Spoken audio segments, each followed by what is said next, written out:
Over 60, the only 5 exercises you need to eliminate body pain. Senior wellness.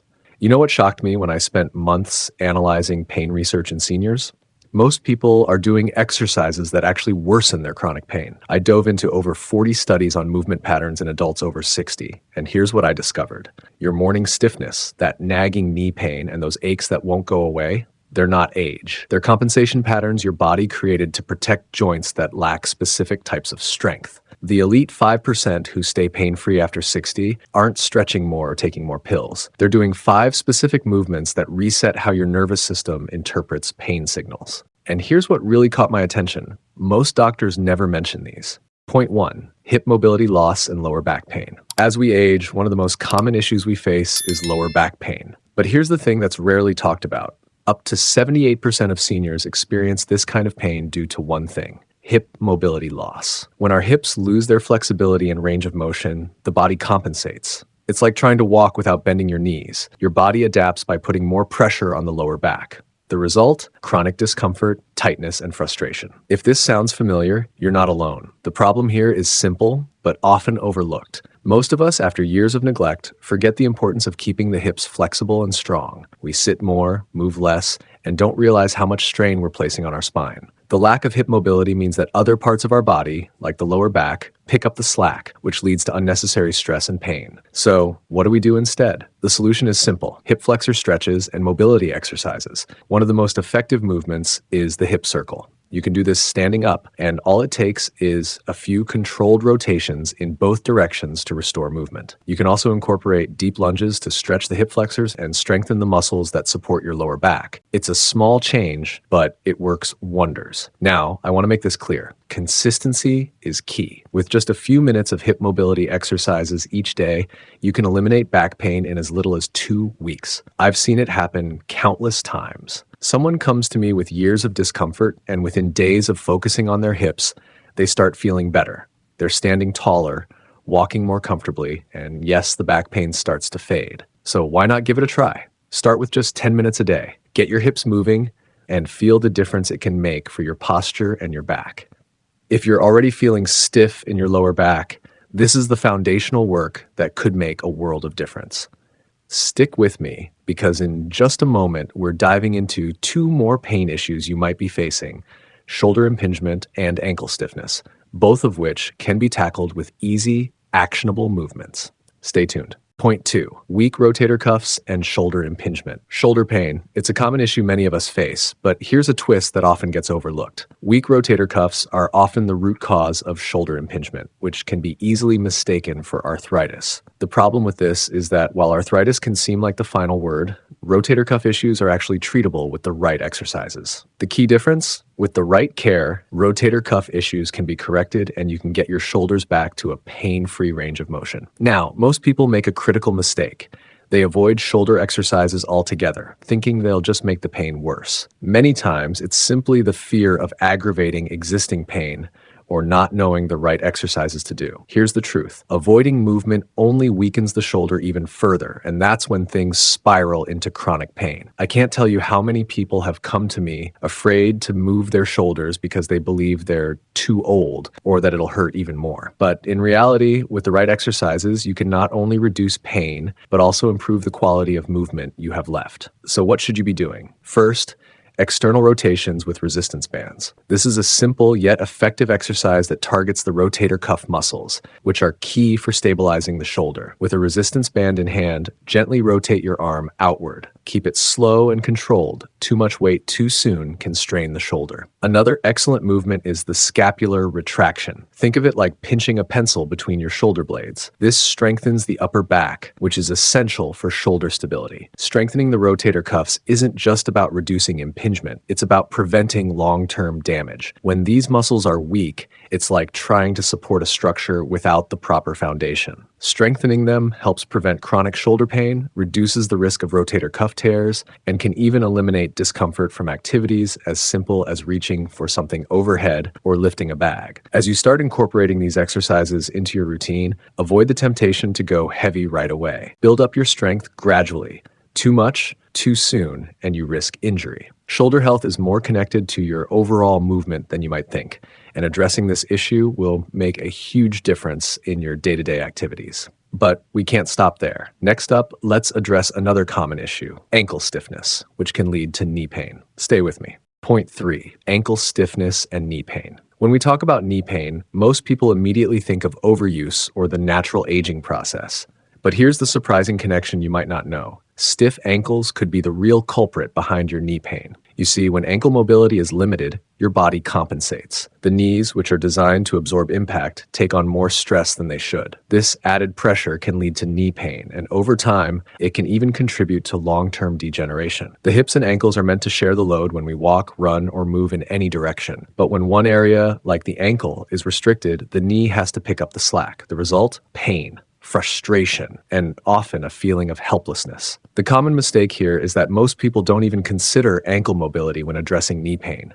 They assume it's just age, or maybe they blame overuse. What they don't realize is that neglecting ankle flexibility can contribute to knee problems in ways they never imagined. It's not just about getting older, it's about understanding the mechanics of movement and how one part of the body affects another. So what should you do instead? Start with ankle circles. Simple, yet incredibly effective. Stand tall, lift one foot off the ground, and rotate your ankle slowly in both directions. This helps to increase flexibility and mobility in the ankle joint. Another great exercise is heel-to-toe walking. As you walk, make sure each step rolls from your heel to the toe, stretching out the ankle and improving flexibility. These exercises can make a huge difference. One person I worked with had been suffering from chronic knee pain for years. He assumed it was just a result of getting older. But when we addressed his ankle stiffness, the knee pain started to fade within weeks. Incorporating ankle mobility exercises into his daily routine gave him back the freedom to walk without discomfort. Improving ankle flexibility isn't just about reducing knee pain. It's also about regaining a natural, efficient gait.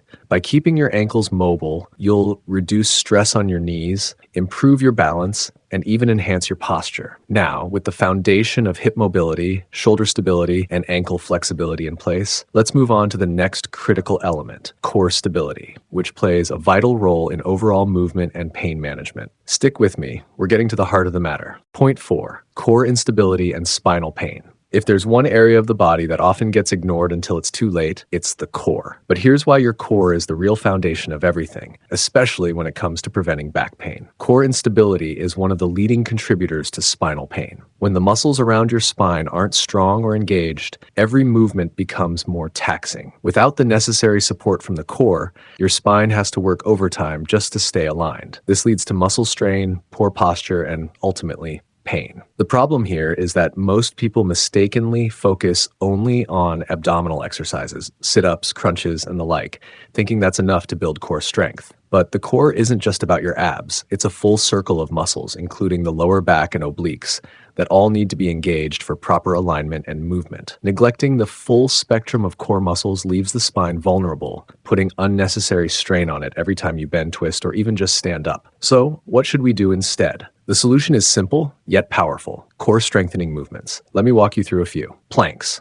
A classic, but a powerful one. The plank activates the entire core, from the abs to the lower back, and strengthens the muscles that stabilize the spine. Start by holding the position for 20 to 30 seconds and work your way up as you build strength. Bird dogs. This one's a personal favorite. From a hands and knees position, extend one arm forward while simultaneously extending the opposite leg back.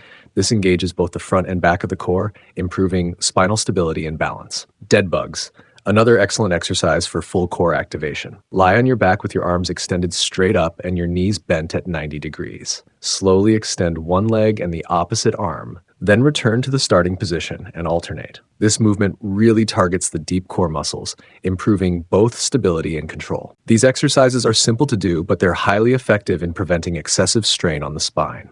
By activating the muscles that support your spine, you'll improve your posture, reduce back pain, and increase your overall mobility and balance. Now, as important as core stability is, don't forget about your glutes, which play a crucial role in your posture and overall movement. Stay with me. Let's dive into that next. Point 5, glute amnesia and compensatory pain. One of the most overlooked issues when it comes to pain is something called glute amnesia. This is when the glutes, those powerful muscles in your backside, become weak or forget their role in movement. As a result, the body compensates by relying on other muscles, like the hamstrings and hip flexors, to do the work that the glutes should be handling. The problem with this is that when these muscles are forced to take over, it leads to painful compensation patterns and reduced mobility, especially in the lower back and legs. The reality is that many seniors unknowingly rely on the wrong muscle groups to move. The glutes aren't being activated, and the body starts overloading the hamstrings and hip flexors, which were never meant to carry that much load. This imbalance creates strain and can lead to chronic pain in areas like the lower back, hips, and knees. It's not just about age, it's about muscle imbalances that we've grown accustomed to over time. So, what should we do instead? The answer is straightforward. Activate those glutes. By doing so, you'll reprogram your body's natural movement patterns and eliminate the pain that comes from compensation. Here are a few exercises to get those glutes firing. Glute bridges. Lying on your back with your feet flat on the ground and knees bent, simply lift your hips toward the ceiling while squeezing your glutes. Hold for a second at the top before slowly lowering back down. This simple exercise helps activate the glutes and strengthens the lower back and hamstrings. Hip thrusts. Similar to the glute bridge, but with your upper back supported on a bench or sturdy surface. This variation allows for a greater range of motion and more glute activation. Step-ups. Step onto a bench or sturdy platform with one foot, driving through the heel as you raise your body up. This exercise not only targets the glutes, but also works on balance and mobility, both of which are crucial as we age. I've worked with individuals who had chronic pain from their hamstrings and lower back due to glute amnesia. After focusing on glute activation with these exercises, they experienced a remarkable transformation. Their pain started to dissipate, their mobility improved, and they even felt more confident in their day-to-day movements. These exercises are simple, but the impact is profound. By reactivating your glutes, you'll stop the cycle of compensatory pain and start feeling better overall. Now that we've covered the 5 critical exercises, let's wrap things up with a bonus tip that will blow your mind and help eliminate knee pain faster than anything else. Stay with me. Bonus point: the dangerous exercise that eliminates knee pain. Here's a surprising twist. There's one exercise that many doctors label dangerous for seniors: the deep squat. Sounds intimidating, right? But here's the truth. When done correctly, the deep squat is one of the most effective ways to relieve knee pain and improve overall leg strength. The common mistake people make is avoiding deep squats altogether, thinking they'll make their knees worse. I get it. Squats can look daunting, especially when dealing with knee discomfort. But the reality is, when performed with the right technique, deep squats actually strengthen the muscles around your knees, the quads, hamstrings, and glutes, providing crucial support and reducing pain over time. So, how do you do a deep squat safely? Start with depth control. Don't try to go too low too fast. Begin by lowering yourself just a few inches, then gradually work your way deeper as your mobility improves. Alignment is also key. Keep your knees tracking over your toes and never let them collapse inward. Finally, start with body weight squats before adding any extra resistance. If you're unsure, you can use a chair behind you for support, gently touching it with your glutes as you squat down. When done correctly, deep squats can provide immense relief for knee pain and enhance overall leg strength. So take it slow, focus on form, and remember, the more consistent you are, the stronger your knees will become. Stick with it, and these exercises will help you reclaim your mobility and strength.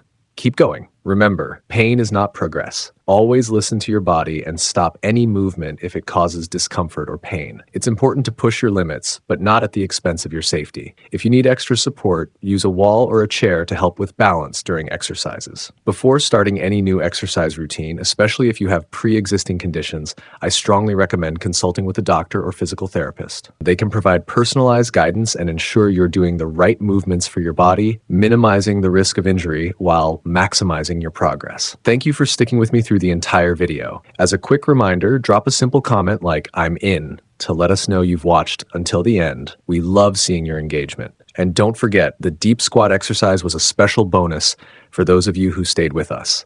It's a game changer for knee pain and overall leg strength. Now, take what you've learned today and start incorporating these exercises into your routine. With consistency, you'll feel a transformation in your mobility, strength, and pain relief. Age isn't a disadvantage, it's your edge, so stay committed.